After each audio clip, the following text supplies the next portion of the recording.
കാനഡയിലൊക്കെ ജീവിക്കുന്നവർ നല്ലൊരു ശതമാനം ആളുകളും ഹസ്ബൻഡും വൈഫും ജോലി ചെയ്യുന്നവരായിരിക്കും. ഒരാളുടെ ശമ്പളം തന്നെ മോർഗേജിന് പോകും. ശരിയാണ്. മറ്റേ ഒരാളുടെ ശമ്പളം കൊണ്ടാണ് ജീവിക്കുന്നത്. അപ്പോൾ പെട്ടെന്ന് ഒരാൾ വേർപെട്ട് പോയാൽ മറ്റേ ആൾക്ക് ഈ ഫൈനാൻഷ്യൽ ബർഡൻ താങ്ങാൻ പറ്റുന്നതിനും അപ്പുറമായി മാറും. അവർക്ക് മുമ്പോട്ട് ജീവിക്കാൻ പറ്റത്തില്ല. അപ്പം എപ്പോഴും ഒരു ഫിനാൻഷ്യൽ സെക്യൂരിറ്റി ഉണ്ടാവണം നമ്മുടെ ഫാമിലി മുമ്പോട്ട് പോകുമ്പോൾ. ഇവിടെ ഒരുപാട് ഇൻഷുറൻസും മറ്റു കാര്യങ്ങളൊക്കെയാണ്. നമ്മുടെ നാട്ടിലെ പോലെയല്ല.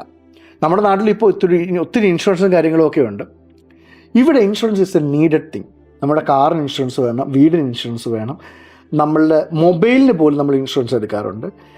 ഇതിനൊക്കെ ഇൻഷുറൻസ് എടുക്കുമ്പോൾ നമുക്ക് എന്തുകൊണ്ട് ഇൻഷുറൻസ് എടുക്കാത്തത്? ശരിയാണ്. അപ്പം നമുക്ക് വേണ്ടി ഇൻഷുറൻസ് എടുക്കുമ്പോൾ നമ്മളവിടെ സേഫ് ആക്കുന്നത് നമ്മുടെ ഫാമിലിയാണ്. നമ്മൾ ഇത്രയും സ്നേഹിക്കുന്ന നമ്മുടെ ഫാമിലിക്ക് നമുക്ക് എന്തെങ്കിലും ചെയ്യാൻ സാധിക്കുന്നത് ഒരു നമ്മളെ ഇൻഷുർ ചെയ്യുക എന്നുള്ളത് തന്നെയാണ്.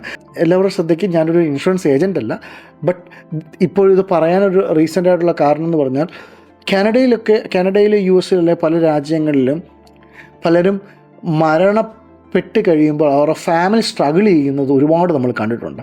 അപ്പം അതുകൊണ്ടാണ് ഇത് നിങ്ങളുടെ അവയർനെസ്സിലേക്ക് ഈ ഒരു കാര്യം പങ്കുവെക്കുന്നത്.